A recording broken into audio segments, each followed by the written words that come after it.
la vaquilla roja, porque si la sangre de los toros y de los machos cabríos y las cenizas de la becerra rociadas a los inmundos santifican para la purificación de la carne, cuánto más la sangre de Cristo, el cual mediante el Espíritu Eterno se ofreció a sí mismo sin mancha a Dios, limpiará vuestras conciencias de obras muertas para que sirváis al Dios vivo. Hebreos 9, 13, 14. Amados hermanos en Cristo, ustedes moran en gran cercanía a Dios. Él les llama el pueblo a Él cercano. Su gracia los ha convertido a ustedes en sus hijos e hijas, y Él es un Padre para ustedes. Su palabra es cumplida en ustedes, habitaré y andaré entre ellos, y seré su Dios, y ellos serán mi pueblo. Recuerden que su favorecida posición como hijos de Dios los ha colocado bajo una peculiar disciplina, pues ahora Dios los trata como hijos, y los hijos están sujetos a las normas del hogar. El Señor será santificado en los que a Él se acercan. Un favor especial implica una norma especial. No se hicieron estrictas leyes para el comportamiento de los amalecitas, ni de los amorreos, ni de los egipcios, porque ellos estaban muy alejados de Dios, y Él pasó por alto los tiempos de su ignorancia.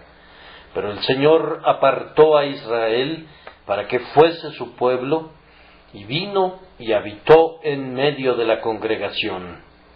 La tienda sagrada en la que mostró su presencia fue plantada en el centro del campamento, y allí el grandioso Rey enarboló su estandarte de fuego y de nube. Por esto, como el Señor llevó al pueblo tan cerca de Él, lo sujetó a leyes especiales vigentes para su palacio, más bien que para las inmediaciones de su dominio. Ellos estaban obligados a conservarse muy puros, pues llevaban los utensilios de Jehová, y eran una nación de sacerdotes delante de Él. Tenían que ser santos espiritualmente, pero como estaban en su niñez, se les tenía que enseñar esto mediante leyes que se referían a la purificación externa. Lean las leyes establecidas en Levítico y vean cuánto cuidado requería la nación favorecida y cuán celosamente debían cuidarse de la contaminación. Precisamente así como los hijos de Israel en el desierto estaban sujetos a severas regulaciones, así también quienes viven cerca de Dios están sujetos a una santa disciplina en la casa del Señor. Nuestro Dios es fuego consumidor. Ahora no estamos hablando de nuestra salvación o de nuestra justificación como pecadores, sino de los tratos del Señor hacia nosotros como santos. En ese respecto debemos caminar cuidadosamente con Él y vigilar nuestros pasos para no ofenderle. Nuestro sincero deseo es comportarnos en su casa de tal manera que siempre nos permita tener acceso confiado a su presencia y que no se vea compelido nunca a rechazar nuestras oraciones porque hemos estado cayendo en pecado. El deseo de nuestro corazón y nuestro anhelo interior es que nunca perdamos la sonrisa de nuestro Padre. Si hemos perdido comunión con Él, aunque sea por una hora, nuestro clamor debe ser: ¿quién me diera el saber dónde hallar a Dios? Yo iría hasta su silla, pues cuando tenemos comunión con el Señor, somos felices, somos fuertes, y estamos llenos de aspiraciones y emociones celestiales. No hay un gozo bajo el cielo semejante al gozo de la comunión con Dios. Es incomparable e inexpresable, y por tanto, cuando perdemos la presencia de Dios, aunque sea por poco tiempo, somos como una paloma separada de su compañero que no cesa de dolerse. Nuestro corazón y nuestra carne claman por Dios, por el Dios vivo. ¿Cuándo vendremos y nos presentaremos delante de Dios? Ahora, amados, he seleccionado el tema de esta mañana para que aprendamos cómo renovar nuestra comunión con Dios siempre que la perdamos por un sentido de pecado. Si el Espíritu Santo graciosamente nos ilumina, veremos cómo la conciencia puede ser guardada limpia para que así el corazón sea capaz de morar con Dios. Veremos nuestro riesgo de contaminación y la manera mediante la cual nuestra impureza puede ser quitada. Que nos sea otorgada la gracia para evitar las contaminaciones que obstruyen la comunión y para buscar la purificación que limpia la inmundicia y restaura la comunión. Primero, voy a esforzarme por describir el tipo al que alude el apóstol con las palabras: las cenizas de la becerra rociadas a los inmundos, y después, en segundo lugar, vamos a engrandecer al antitipo, haciendo hincapié en las palabras: cuanto más la sangre de Cristo, el cual, mediante el Espíritu Eterno, se ofreció a sí mismo sin mancha a Dios, limpiará vuestras conciencias de obras muertas, para que sirváis al Dios vivo. Describamos el tipo. En el capítulo 19 de Números encontrarán el tipo. Sean tan amables de abrir sus Biblias y refrescar sus memorias. Primero, el tipo menciona inmundicias ceremoniales que eran los símbolos de las impurezas causadas por el pecado. Los israelitas podían volverse inmundos con suma facilidad hasta quedar incapacitados de ir al tabernáculo de Jehová. Habían inmundicias vinculadas tanto con el nacimiento como con la muerte, con los alimentos y con las bebidas, con los vestidos y con las casas. Los estatutos eran muy detallados y abarcaban todo, hasta el punto que un hombre difícilmente podía moverse fuera de su tienda o incluso permanecer en su propia tienda sin incurrir en impurezas de una manera o de otra que le dejaban incapacitado para entrar en los atrios del Señor o para ser un miembro aceptable de la congregación. En el pasaje de Números que está ahora delante de nosotros, la fuente primordial de contaminación considerada es la muerte. Cualquiera que tocare algún muerto a espada sobre la faz del campo, o algún cadáver, o hueso humano, o sepulcro, 7 días será inmundo. Ahora, la muerte es peculiarmente el símbolo del pecado, así como el fruto del pecado. El pecado, como la muerte, desfigura la imagen de Dios en el hombre. Tan pronto como la muerte se aferra al cuerpo de un hombre, destruye la lozanía de la belleza y la dignidad de la fuerza y ahuyenta de la divina forma humana ese misterioso algo que es el símbolo de la vida interior. Independientemente de cuán conservado pueda parecer por algún tiempo un cadáver, está estropeado. La excelencia de su vida ha partido y hay, en unas cuantas horas, o cuando mucho, en unos cuantos días, la imagen de Dios comienza a desvanecerse completamente. La corrupción y el gusano comienzan su obra desoladora y el horror sigue a esa comitiva. Abraham, independientemente de cuánto haya amado a su Sara, se pone pronto ansioso y quiere enterrar a su bienamada fuera de la vista de todos. Ahora, lo que hace la muerte a la divina forma humana, eso hace el pecado a la imagen espiritual de Dios en nosotros. La desfigura totalmente. La naturaleza humana, en su madurez, es una moneda corriente del dominio de Dios, acuñada por el grandioso Rey, pero por el pecado es estropeada y desfigurada para gran deshonra del Rey, cuya imagen e inscripción lleva. Por esto, el pecado es sumamente aborrecible para Dios, y la muerte es aborrecible como tipo del pecado.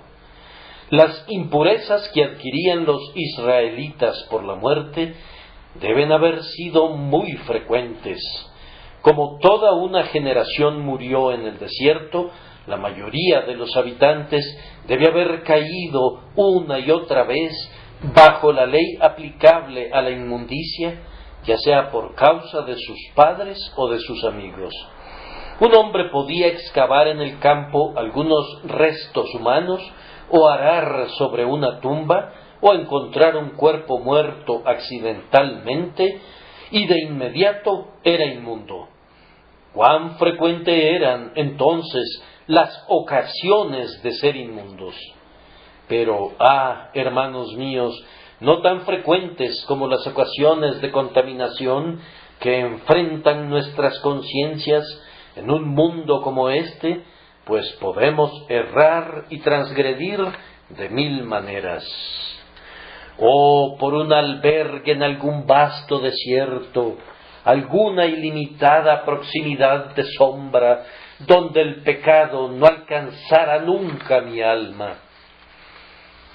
Pero es en vano suspirar de esta manera, pues aun si pudiéramos escapar del tropel de gente, no por eso escaparíamos del pecado. El israelita se podía encontrar con la inmundicia incluso en su propia tienda. Les he recordado ya que estos estatutos acerca de la muerte nos presentan únicamente una parte de las ocasiones de contaminación que rodeaban al pueblo de Israel. Eran mucho más numerosas que éstas. Un hombre podría ser inmundo incluso en su sueño. La ley le seguía la pista muy de cerca, aun en sus lugares más secretos, y circundaba sus horas de mayor descuido. De la misma manera nos asedia el pecado. Como un perro siguiéndonos los talones, siempre está con nosotros. Como nuestra sombra nos persigue, vayamos donde vayamos. Sí, y cuando el sol no brilla y las sombras se han disipado, el pecado todavía está allí. ¿A dónde huiremos de su presencia y a dónde nos ocultaremos de su poder? Queriendo nosotros hacer el bien, el mal está en nosotros. Cuán humillados deberíamos sentirnos al recordar esto. El israelita se volvía inmundo incluso al hacer el bien, pues definitivamente era una buena obra enterrar a los muertos. Un hombre era impuro si por motivos de caridad ayudaba a enterrar al pobre o al que había sido asesinado, o a las tristes reliquias de mortalidad que pudieran quedar al descubierto en la llanura, y sin embargo, esta era una acción encomiable. Hay pecado incluso en nuestras cosas santas, la moralidad más pura, en la que ningún ojo de hombre pudiera detectar una mancha, es defectuosa a los ojos de Dios. Hermanos, el pecado mancilla nuestra piedad y contamina nuestra devoción. Ni siquiera podemos orar sin que necesitemos pedirle a Dios que perdone nuestra oración.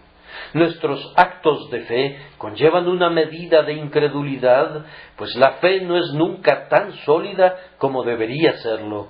Nuestras lágrimas penitenciales tienen algún componente de impenitencia en ellas, y nuestras aspiraciones celestiales tienen una medida de carnalidad que las degrada.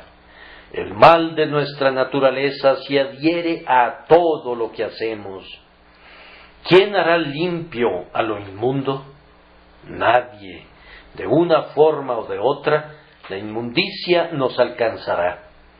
Hemos sido lavados una vez con la sangre de Jesús y estamos limpios delante del tribunal de Dios.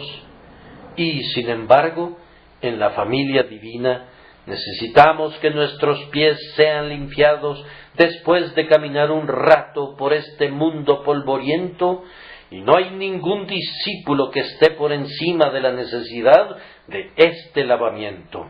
A cada uno de nosotros y a todos, el Señor nos dice: si no te lavare, no tendrás parte conmigo. Si un hombre tocaba a un muerto, no solamente se volvía inmundo, sino que se convertía en fuente de inmundicia. Y todo lo que el inmundo tocare será inmundo, y la persona que lo tocare será inmunda hasta la noche.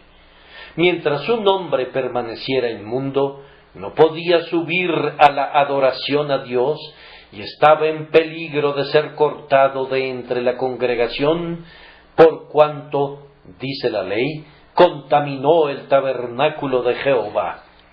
La contaminación brotaba del contaminado. ¿Acaso ustedes y yo podemos recordar lo suficiente cuánto mal diseminamos cuando estamos fuera de la comunión con Dios?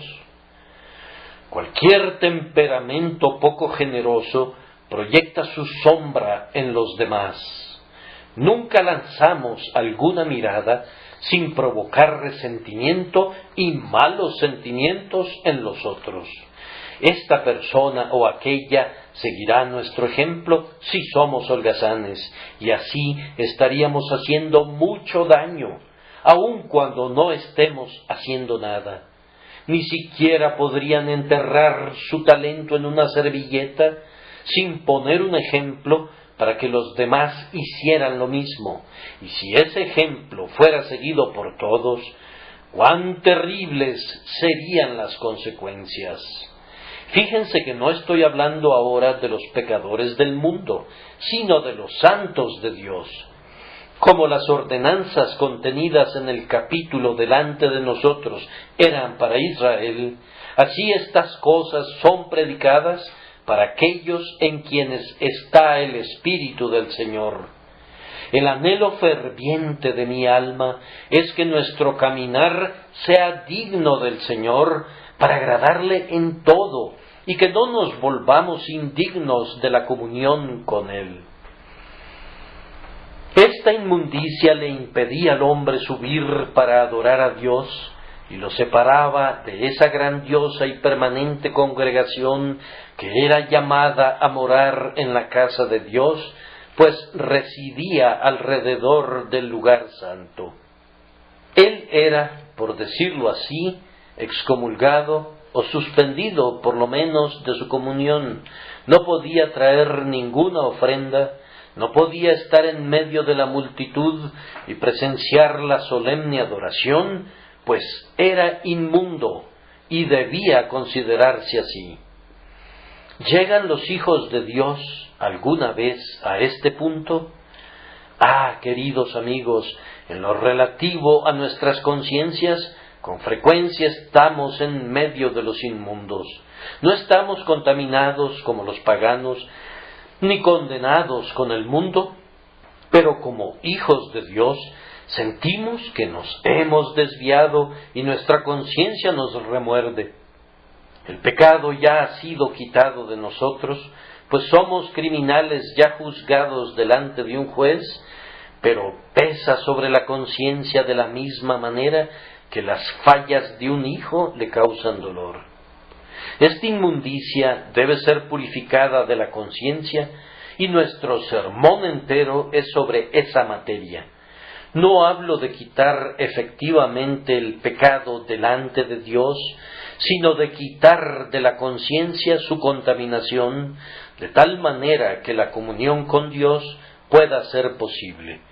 Recuerden la palabra del Señor: Vuestras iniquidades han hecho división entre nosotros, y vuestro Dios y vuestros pecados han hecho ocultar de vosotros su rostro para no oír. Cuando el pecado está en su conciencia, no se necesita de ninguna ley que impida su comunión con Dios, pues no pueden acercarse naturalmente a Él, porque tienen miedo de hacerlo y sienten una aversión a hacerlo. Mientras la sangre perdonadora no hable paz dentro de su espíritu, no pueden acercarse a Dios. El apóstol dice: acerquémonos con corazón sincero, en plena certidumbre de fe, purificados los corazones de mala conciencia y lavados los cuerpos con agua pura. El lavamiento es el que nos permite acercarnos. Nos hacemos para atrás, temblamos, encontramos que la comunión es imposible hasta que somos purificados. Suficiente en cuanto a las contaminaciones descritas en el capítulo. Ahora hablaremos en lo relativo a la purificación que menciona. La contaminación era frecuente, pero la purificación siempre estaba disponible. En un determinado momento, todo el pueblo de Israel traía una vaquilla roja para que fuera usada en la expiación. No era a costa de una persona o de una tribu, sino que toda la congregación traía la becerra alazana para ser sacrificada. Tenía que ser su sacrificio y era traída por todos ellos. No era conducida, sin embargo, al lugar santo para el sacrificio, sino que era sacada fuera del campamento y allí era degollada en presencia del sacerdote y era quemada completamente con fuego, no como un sacrificio sobre el altar, sino como una cosa inmunda de la que había que deshacerse fuera del campamento. No se trataba de un sacrificio regular, pues si así hubiera sido, lo habríamos encontrado descrito en Levítico. Era una ordenanza enteramente única que proclamaba un aspecto muy diferente de la verdad. Pero regresemos al capítulo. La vaquilla roja era degollada antes de que la inmundicia fuera cometida, de igual manera que nuestro Señor Jesucristo fue hecho maldición por el pecado hace mucho, mucho tiempo. Antes que ustedes y yo hubiéramos vivido para cometer la inmundicia, ya había un sacrificio provisto para nosotros. Para descargo de nuestra conciencia, será bueno que veamos este sacrificio como el de un sustituto por el pecado y que consideremos los resultados de esa expiación. El pecado en la conciencia necesita para su remedio el fruto de la sustitución del Redentor. La vaquilla roja era degollada, la víctima caía bajo el hacha del carnicero. Se tomaba entonces todo, su cuero, su carne, su sangre, su estiércol, todo, pues no debía quedar ninguna traza de ella, y era quemada enteramente con fuego, conjuntamente con madera de cedro e hisopo y lana carmesí, que yo supongo que se había usado previamente para rociar la sangre de la vaquilla, y por tanto debía estar empapada con esa sangre. Todo ese conjunto era destruido fuera del campamento. Lo mismo sucedió con nuestro Señor, que aunque Él mismo era inmaculado, fue hecho pecado por nosotros y sufrió fuera del campamento, sintiendo la separación de Dios, mientras clamaba: Dios mío, ¿por qué me has desamparado? ¡Ah, cuánto le costó a nuestro Señor ponerse en nuestro lugar y cargar con las iniquidades de los hombres! Entonces las cenizas eran recogidas y puestas en lugar limpio, accesible para todo el campamento. Todo mundo sabía dónde estaban las cenizas, y siempre que había una inmundicia, se dirigían a ese montón de cenizas y tomaban una pequeña porción. Cuando las cenizas se agotaban, traían otra vaquilla roja y hacían la misma operación que habían hecho antes, para que esta purificación para los inmundos siempre estuviera disponible. Pero aunque esta vaquilla roja era degollada para todos, y la sangre era rociada hacia la parte delantera del tabernáculo de reunión, nadie derivaba ningún beneficio personal en referencia a su propia inmundicia, a menos que la utilizara personalmente. Cuando un hombre se volvía inmundo, conseguía a una persona limpia para que fuera, a nombre suyo, a tomar un poco de las cenizas y a ponerlas en un recipiente y echar sobre ellas agua corriente y luego rociar esta agua de purificación sobre él, sobre su tienda y sobre todos sus muebles. Mediante esa aspersión, al cabo de 7 días, la persona inmunda era purificada. No había ningún otro método de purificación de su inmundicia excepto ese. Lo mismo sucede con nosotros. Hoy, el agua viva de las sagradas influencias del Divino Espíritu debe tomar el fruto de la sustitución de nuestro Señor y aplicarlo a nuestras conciencias. Lo que queda de Cristo después que el fuego pasó sobre Él, incluyendo los méritos eternos y la virtud permanente de nuestro grandioso sacrificio, debe ser rociado sobre nosotros a través del Espíritu de nuestro Dios. Entonces estamos limpios en la conciencia, pero no antes. Nuestro Señor se levantó otra vez al tercer día, y bienaventurados aquellos que reciben la justificación del tercer día por la resurrección del Señor. Así es quitado el pecado de la conciencia, pero en tanto que estemos en este cuerpo, habrán algunos temblores, alguna medida de desasosiego por causa del pecado alojado en nosotros. Pero bendito sea Dios, porque hay una purificación al cabo del 7º día que completará la limpieza. Cuando irrumpa el domingo eterno, entonces tendrá lugar la última aspersión con el hisopo, y seremos limpios y entraremos en el reposo que queda para el pueblo de Dios, limpios por completo.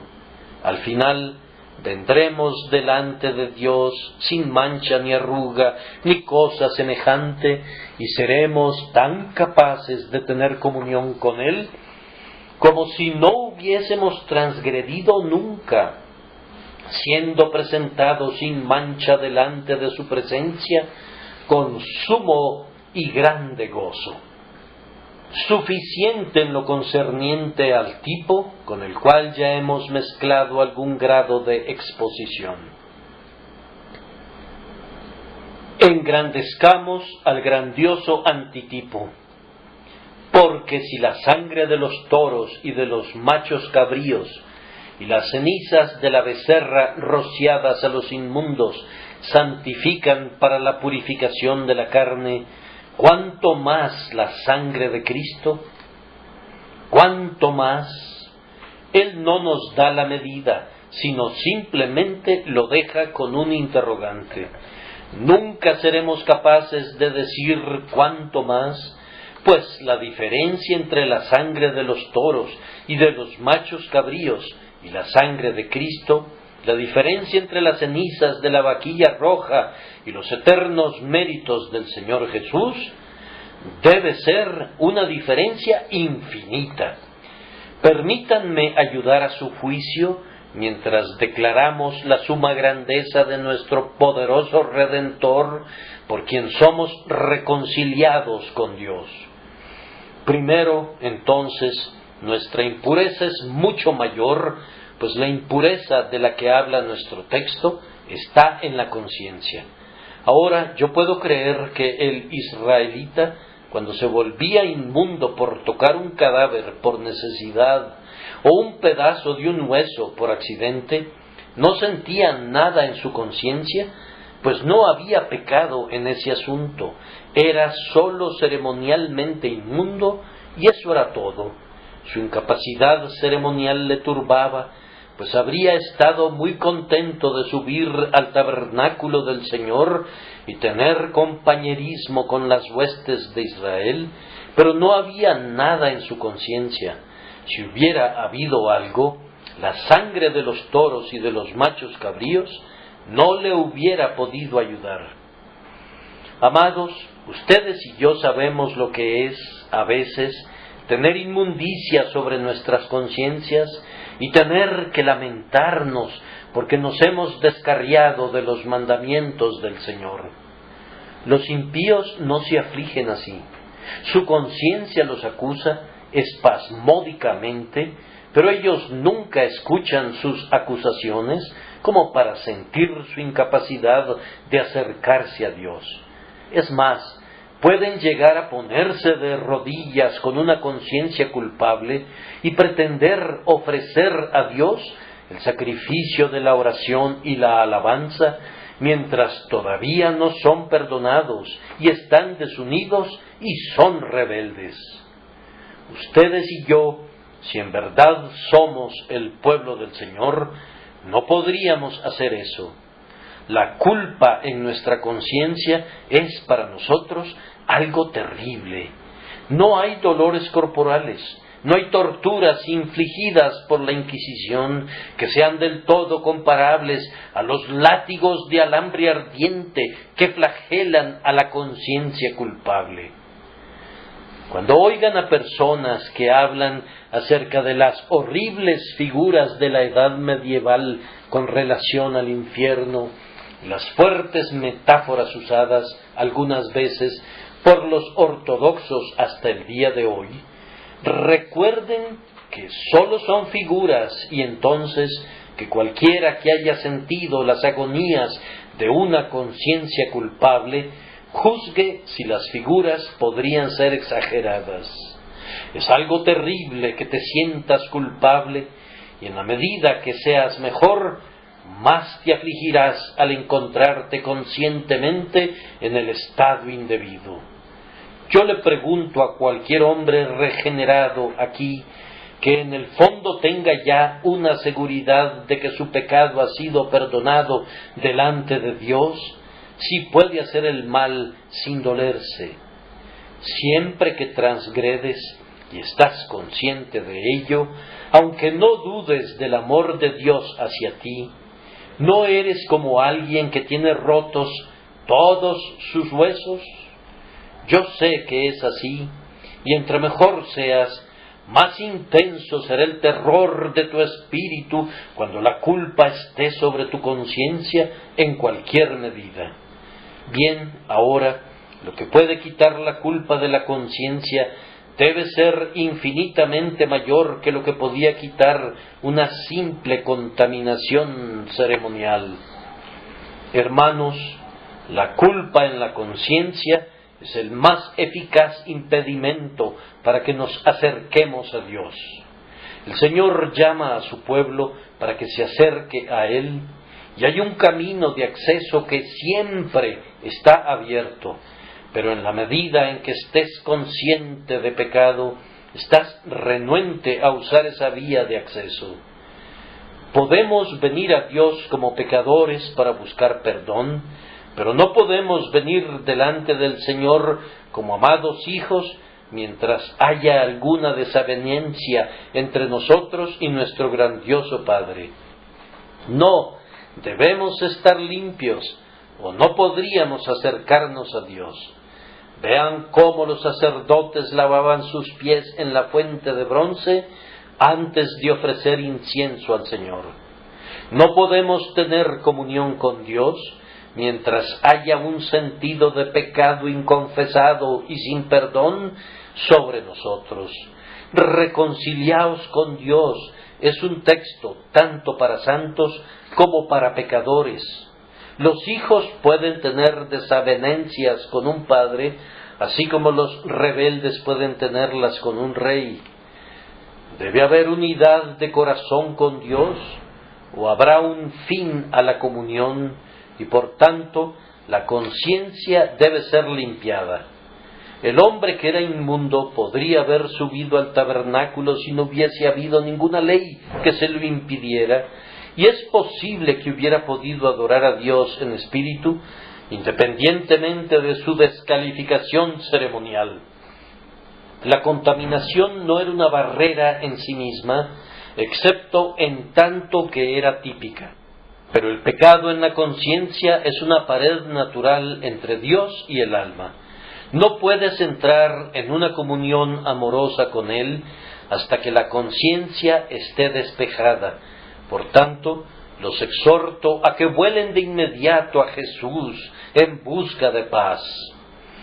Amados, si nuestras conciencias estuvieran más plenamente desarrolladas de lo que están, tendríamos tan gran sentido de la frecuencia de nuestra inmundicia como el israelita consciente tenía la conciencia de su riesgo de inmundicia ceremonial. Les digo solemnemente que la plática que hemos escuchado últimamente acerca de la perfección en la carne proviene del ego y de la ignorancia de la ley. Cuando he leído expresiones que parecen afirmar que quienes las decían estaban totalmente libres de pecado, de pensamiento y de palabra y de actos, he sentido lástima por las víctimas engañadas de la presunción y me he estremecido ante su espíritu. Entre más rápido sea limpiada de la Iglesia de Dios esta jactancia, mejor. El pueblo verdadero de Dios tiene dentro de sí el espíritu de la verdad que lo convence de pecado y no el espíritu arrogante y mentiroso que conduce a los hombres a decir que no tienen pecado. Los verdaderos santos moran en el lugar de la penitencia y de la fe constante en la sangre expiadora y no se atreven a exaltarse como los fariseos que clamaban: Dios, te doy gracias porque no soy como los otros hombres. Ciertamente no hay hombre justo en la tierra que haga el bien y nunca peque. Vamos, amados, de acuerdo a mi propia experiencia, constantemente estamos siendo contaminados, estando en este mundo inmundo y subiendo y bajando por él.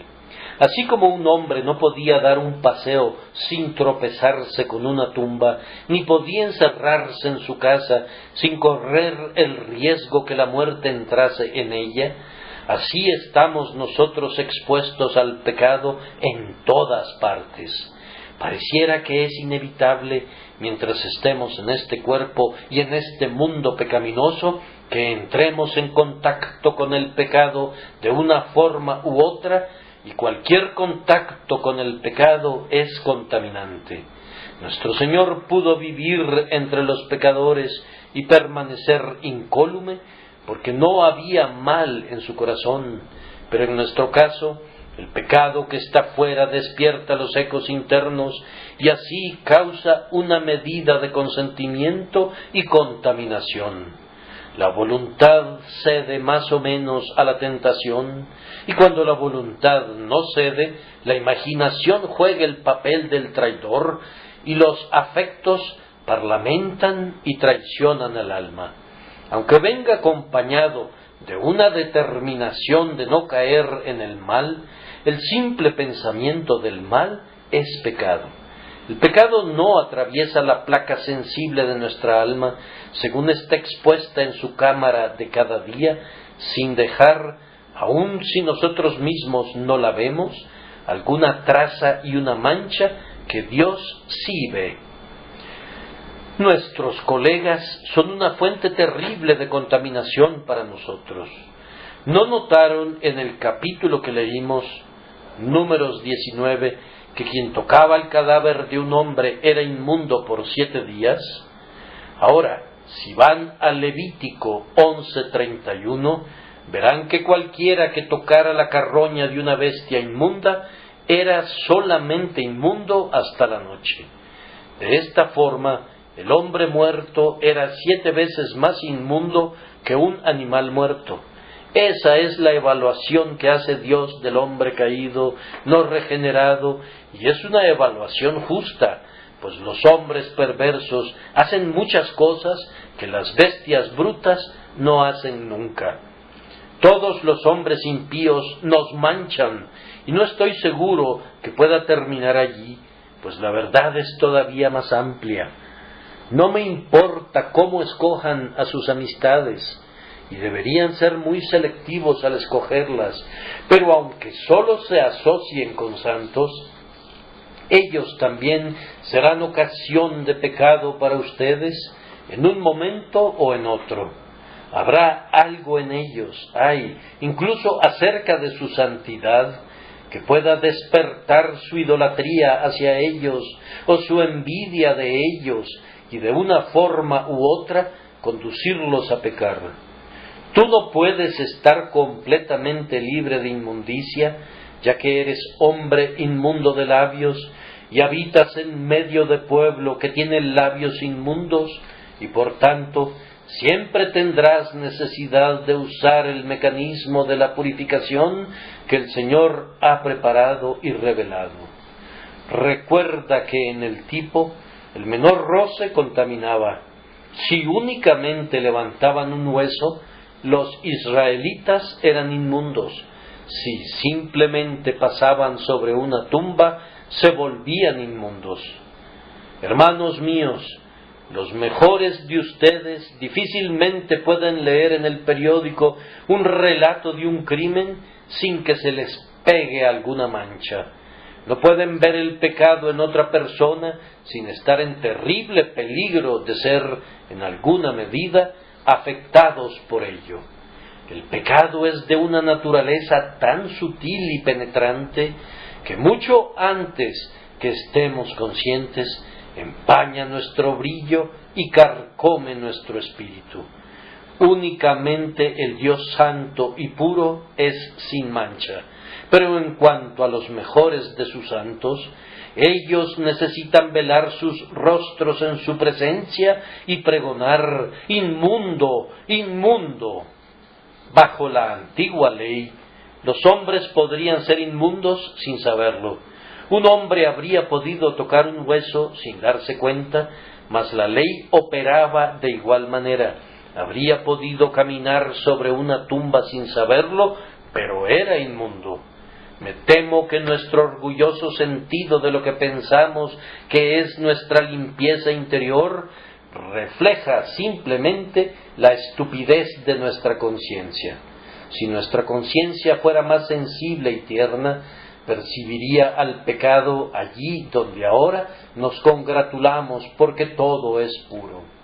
Hermanos míos, esta enseñanza mía nos coloca en un lugar muy bajo, pero entre más baja sea nuestra posición, será mejor y más segura para nosotros, y seremos más capaces de valorar la expiación por la cual nos acercamos a Dios. Puesto que la mancha está sobre la conciencia, quitarla es una obra mucho mayor que quitar una simple inmundicia ritual. En segundo lugar, en este encabezado, nuestro sacrificio es más grande en sí mismo. No voy a enfatizar cada punto de su grandeza para no cansarlos, mas simplemente voy a notar que en la degollación de la vaquilla, la sangre era presentada y rociada hacia la parte delantera del tabernáculo 7 veces, aunque no entraba efectivamente allí, y así, en la expiación por medio de la cual encontramos la paz de conciencia, hay sangre, pues sin derramamiento de sangre no se hace remisión. Ese es un decreto establecido por el gobierno eterno, y la conciencia nunca alcanzará la paz hasta que entienda el misterio de la sangre. No sólo necesitamos los sufrimientos de Cristo, sino la muerte de Cristo manifiesta en su sangre.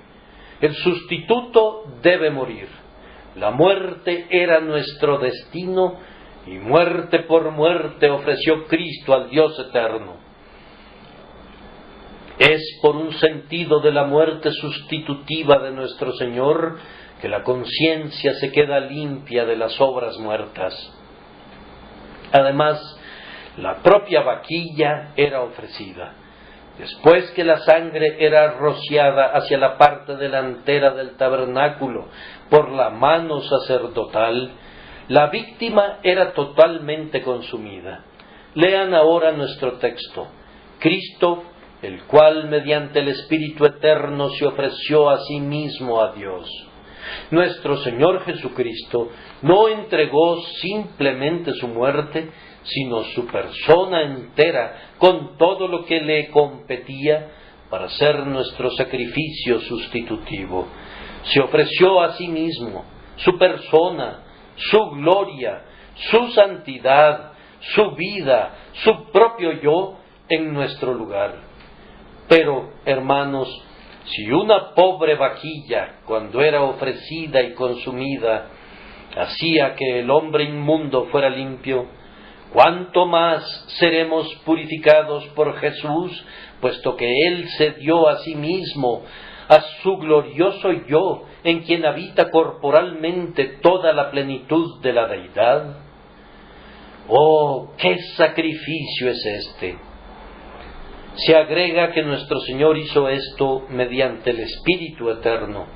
La vaquilla no era una ofrenda espiritual, sino carnal. La criatura no sabía nada de lo que se estaba haciendo y por eso era una víctima involuntaria. Pero Cristo estaba bajo los impulsos del Espíritu Santo que había sido derramado sobre él y fue movido por él para entregarse a sí mismo como un sacrificio por el pecado. De aquí surge algo de la mayor eficacia de su muerte, pues la disposición del sacrificio aumentó grandemente su valor. Para darles a ustedes otra interpretación de esas palabras, y probablemente una que es mejor, había un eterno espíritu vinculado con la humanidad de Cristo nuestro Señor, y por él se entregó para Dios. Él era Dios, así como hombre, y esa eterna deidad suya otorgó un valor infinito a los sufrimientos de su cuerpo humano, de tal manera que se ofreció a sí mismo como un Cristo entero en la energía de su eterno poder y deidad. ¡Oh, qué sacrificio es ese en el Calvario! Es por la sangre del hombre Cristo que ustedes son salvados, y sin embargo está escrito, la iglesia del Señor, la cual Él ganó por su propia sangre. Uno que es a la vez Dios y hombre, se ha entregado a sí mismo como un sacrificio por nosotros. ¿Acaso el sacrificio no es inconcebiblemente más grande en el hecho de que contiene al tipo? ¿No debe purificar eficazmente nuestra conciencia? Después que quemaban la vaquilla, recogían todas las cenizas. Todo lo que podía arder había sido consumido. Nuestro Señor fue hecho un sacrificio por el pecado. ¿Y qué queda de Él? No unas cuantas cenizas, sino el Cristo entero, que todavía permanece para no morir más, sino que permanece inmutable para siempre. Pasó por los fuegos sin quemarse, y ahora vive para siempre para interceder por nosotros. Es la aplicación de su mérito eterno la que nos purifica, y no es ese mérito eterno inconcebiblemente mayor de lo que puedan ser jamás las cenizas de una vaquilla. Ahora, hermanos míos, quiero que por un momento recuerden que nuestro Señor mismo era sin mancha, puro y perfecto, y sin embargo, lo digo con aliento entrecortado, Dios por nosotros lo hizo pecado, al que no conoció pecado. Susúrrenlo con mayor asombro todavía, hecho por nosotros maldición.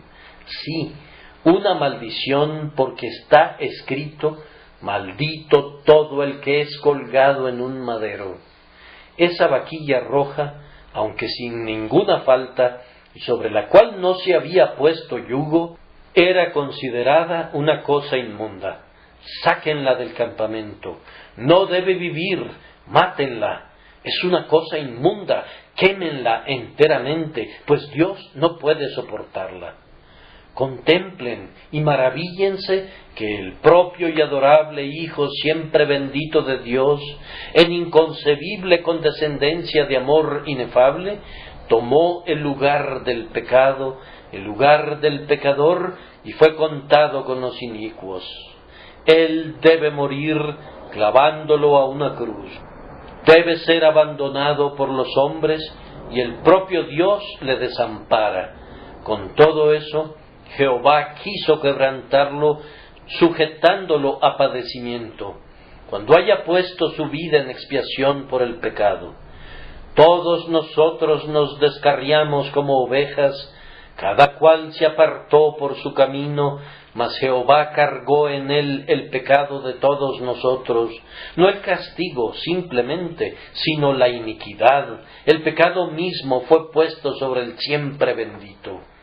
Los sabios de nuestra época dicen que es imposible que el pecado sea imputado legalmente al inocente. Eso es lo que dicen los filósofos, pero Dios declara que así se hizo. Al que no conoció pecado, por nosotros lo hizo pecado. Por tanto, fue posible. Sí, así se hizo. Consumado es. El sacrificio entonces es mucho mayor. Cuanto más la sangre de Cristo, podemos clamar exultantes conforme pensamos en ello, el cual, mediante el Espíritu Eterno, se ofreció a sí mismo sin mancha a Dios, limpiará vuestras conciencias de obras muertas, para que sirváis al Dios vivo. Ahora daremos un paso al frente. Como la contaminación y el sacrificio eran mayores, así la limpieza es mucho mayor. El poder purificador de la sangre de Cristo debe ser mucho mayor que el poder limpiador del agua mezclada con las cenizas de la vaquilla. Pues, primero, el agua no podía limpiar a la conciencia de pecado, pero la aplicación de la expiación puede hacerlo y lo hace. No voy a hablar para nada esta mañana acerca de doctrina, sino acerca de hechos. ¿Han sentido alguna vez la expiación de Cristo aplicada por el Espíritu Santo a sus conciencias? Entonces, estoy seguro de que el cambio experimentado por su mente ha sido súbito y glorioso, como si las tinieblas de la medianoche se hubieran encendido con el brillo del mediodía. Yo recuerdo muy bien sus efectos sobre mi alma al inicio, y cómo rompió mis ataduras e hizo que mi corazón saltara lleno de deleite. Pero lo he encontrado igualmente poderoso desde entonces, pues cuando me estoy examinando a mí mismo delante de Dios, sucede algunas veces que fijo mis ojos sobre algún mal que he cometido y lo repaso hasta que su memoria corroe mi propia alma como un ácido cáustico, o como un gusano que carcome, o como carbones encendidos. He procurado argumentar que la falta era excusable en mí, o que hubo ciertas circunstancias que hacían casi imposible que yo pudiera hacer otra cosa, pero nunca he tenido éxito en aquietar mi conciencia de esa manera. Sin embargo, pronto estoy tranquilo cuando vengo delante del Señor y clamo: Señor, aunque yo soy tu propio amado Hijo, soy inmundo en razón de este pecado. Aplica nuevamente el mérito del sacrificio expiatorio de mi Señor, pues ¿no has dicho tú, si alguno hubiere pecado, abogado tenemos para con el Padre, a Jesucristo el justo? Señor, oye su alegato y perdona mis ofensas. Hermanos míos, la paz que viene de esta manera es muy dulce. No pueden orar aceptablemente sin esa paz, y deben dar gracias a Dios que no puedan orar, pues es algo terrible continuar con sus devociones bajo un sentido de culpa, a diferencia de cuando la conciencia está tranquila. Es un mal hijo el que puede estar feliz cuando su padre no está complacido. Un verdadero hijo no puede hacer nada mientras no haya sido perdonado. Ahora, la aspersión de las cenizas de la vaquilla sobre el inmundo no era comprensible en cuanto a sus efectos por parte del que la recibía. Me refiero a que no había una conexión obvia entre la causa y el efecto. Supongamos que un israelita era inmundo y fue rociado con el agua. Ahora podía subir a la casa del Señor, pero ¿vería alguna razón del cambio? Diría, he recibido el agua de la separación y soy limpio, pero no sé por qué la aspersión de esas cenizas me haya limpiado, excepto porque Dios así lo ha establecido. Hermanos, ustedes y yo sabemos efectivamente cómo es que Dios nos ha limpiado, pues sabemos que Cristo ha sufrido en nuestro lugar. La sustitución explica el misterio y por esto tiene un mayor efecto sobre la conciencia que cualquier forma ritualística y externa que no pudiera ser explicada. La conciencia es el entendimiento ejercitado sobre los sujetos morales, y lo que convence al entendimiento que todo está bien, pronto da paz a la conciencia. El tiempo apremia y por tanto sólo diré que, como las cenizas de la vaquilla eran para todo el campamento, así son los méritos de Cristo para todo su pueblo. Como fueron puestos allí donde son accesibles, así ustedes pueden venir siempre y participar del poder purificador de la preciosa expiación de Cristo. Como un simple rociamiento convertía en limpio lo inmundo, así también ustedes pueden venir y ser limpiados, aunque su fe sea pequeña y parezcan obtener poco de Cristo.